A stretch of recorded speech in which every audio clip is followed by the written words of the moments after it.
If you're experiencing Instagram not working on your PC, don't worry.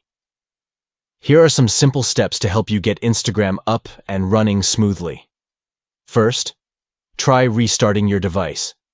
A quick restart can often fix temporary glitches or conflicts that may be causing Instagram to not work properly. Next, check your internet connection.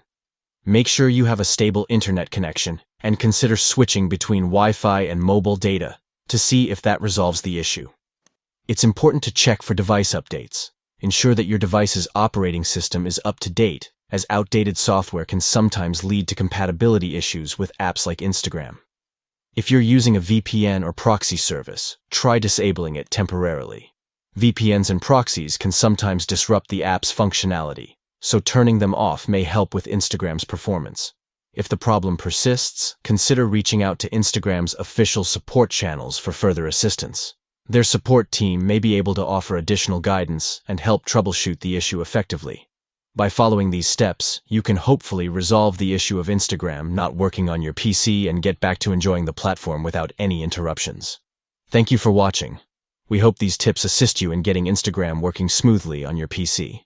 Stay tuned for more helpful tech-related content and troubleshooting guides.